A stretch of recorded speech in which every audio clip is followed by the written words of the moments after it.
Assalamualaikum warahmatullahi wabarakatuh. Selamat pagi anak-anak, kembali lagi bersama Bu Tias. Hari ini kita akan mempelajari tentang sumber-sumber energi. Sebelum menyaksikan video pembelajaran berikut, mari kita berdoa terlebih dahulu. Bismillahirrohmanirrohim. Rabbi zidni ilma warzuqni fahma. Amin. Sumber-sumber energi. Energi adalah suatu bentuk kekuatan yang dihasilkan dari suatu benda. Sumber energi adalah segala sesuatu di sekitar kita yang mampu menghasilkan energi.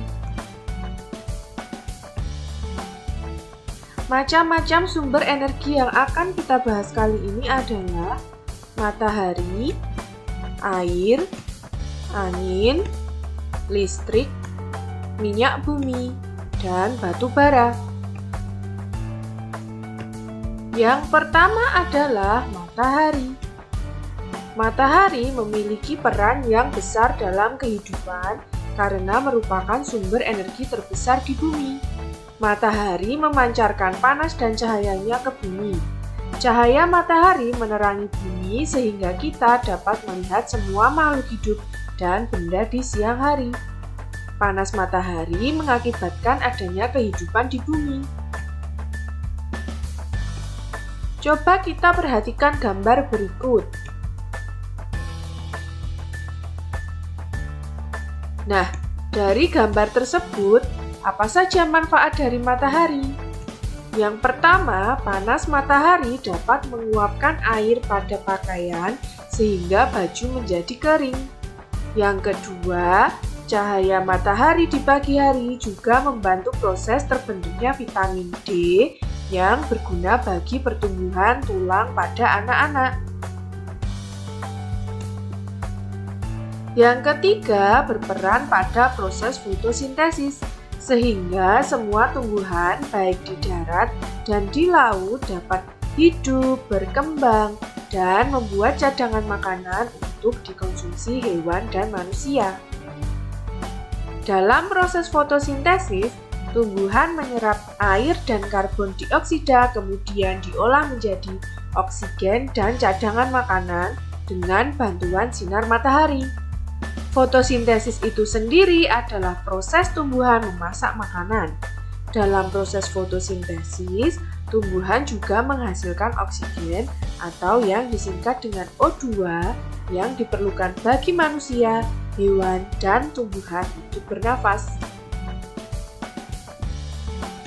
Manfaat yang keempat, seiring dengan perputaran bumi pada porosnya, matahari membuat terjadinya siang dan malam. Yang kelima, matahari mengakibatkan terjadinya 4 musim di belahan bumi utara dan selatan, yaitu musim panas, musim gugur, musim dingin, dan musim semi.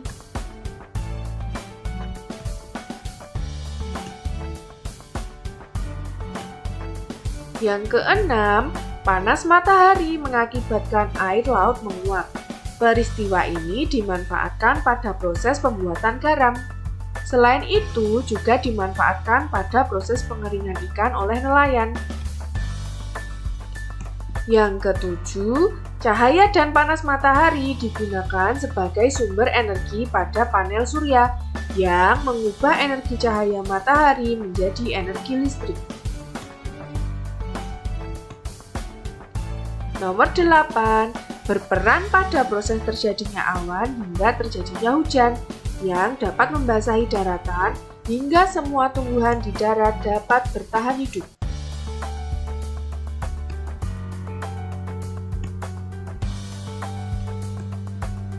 Energi selanjutnya adalah air. Air merupakan salah satu sumber energi. Tubuh kita membutuhkan air untuk beraktivitas. Tidak hanya manusia, tumbuhan dan hewan juga membutuhkan air. Selain diminum, air juga kita gunakan untuk memasak, mencuci, mandi, dan lain-lain. Manfaat air adalah untuk makan dan minum. Di saat kita memasak ataupun membuat minuman, kita membutuhkan air. Selain itu untuk mandi atau mencuci. Selanjutnya dapat digunakan sebagai PLTA atau pembangkit listrik tenaga air. Energi yang selanjutnya adalah angin. Angin adalah sesuatu yang tidak dapat kita lihat tapi dapat kita rasakan. Saat suatu wilayah memiliki suhu udara yang sangat panas dan di wilayah lain bersuhu dingin, maka udara di daerah panas akan naik dan diisi oleh udara dari wilayah bersuhu dingin. Pergerakan udara ini kemudian disebut sebagai angin. Manfaat angin yang pertama, angin membantu suhu udara di musim panas menjadi lebih sejuk. Yang kedua, pada proses hujan, angin membuat awan-awan bergerak ke berbagai wilayah di atas daratan sehingga banyak wilayah akan terhindar dari kekeringan. Yang ketiga, angin membuat anak-anak dapat bermain layangan, bermain kincir, atau bermain gelembung sabun yang berterbangan ke berbagai arah karena tiupannya. Dan yang terakhir, dapat membantu nelayan ketika berlayar di laut. Selain itu, seiring dengan perkembangan teknologi, saat ini angin juga dimanfaatkan sebagai sumber energi listrik.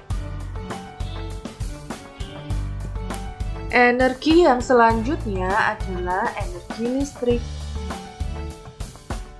Energi listrik adalah energi utama yang dibutuhkan untuk peralatan listrik atau energi yang tersimpan dalam arus listrik. Manfaat dari energi listrik adalah untuk menghidupkan peralatan yang menggunakan listrik. Contohnya, setrika, lampu, kipas angin, blender, televisi, dan lain-lain. Energi selanjutnya adalah minyak bumi. Minyak bumi merupakan sumber energi yang tidak dapat diperbarui karena proses pembentukan minyak bumi membutuhkan waktu yang lama, bisa mencapai jutaan tahun. Minyak bumi berasal dari hewan yang sudah tertimbun di perut bumi selama jutaan tahun. Manfaat dari minyak bumi adalah sebagai bahan bakar transportasi seperti mobil, motor, pesawat, dan sebagainya.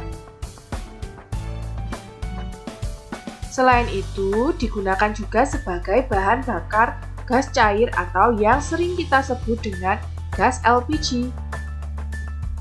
Hasil olahan minyak bumi juga dapat dibuat menjadi cat minyak, cat dinding, cat mobil, cat kayu, dan beberapa produk plastik.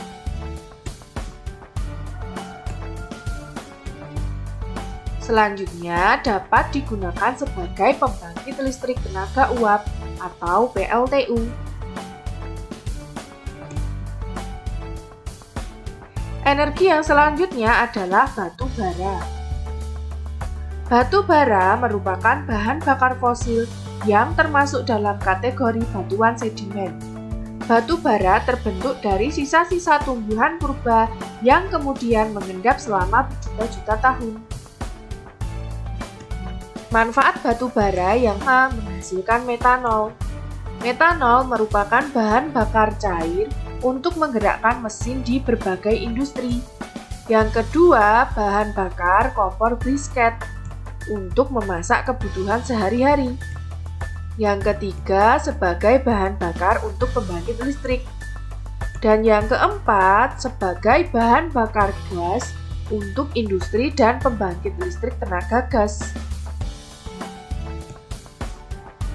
Dari sumber energi yang telah disebutkan sebelumnya, matahari, angin, air, listrik, minyak bumi, dan batu bara merupakan sumber daya alam. Disebut sumber daya alam karena berasal dari alam. Sumber daya alam dibagi menjadi dua, yaitu sumber daya alam yang dapat diperbarui dan sumber daya alam yang tidak dapat diperbarui. Sumber daya alam yang dapat diperbarui, misalnya tumbuhan, hewan, sinar matahari, air, dan angin. Termasuk sumber daya alam yang dapat diperbarui karena tersedia melimpah di alam dan kita dapat memperbanyak jumlahnya. Sedangkan sumber daya alam yang tidak dapat diperbarui, misalnya minyak bumi, batu bara, besi, emas, dan berbagai barang tambang lainnya, merupakan sumber daya alam yang tidak dapat diperbarui karena jumlahnya terbatas dan membutuhkan waktu yang lama untuk memperolehnya. Oleh karena itu, kita harus berhemat energi agar dapat digunakan oleh generasi penerus kita kelak. Terima kasih. Demikian materi yang dapat Ibu sampaikan. Sampai jumpa di video pembelajaran berikutnya. Wassalamualaikum warahmatullahi wabarakatuh.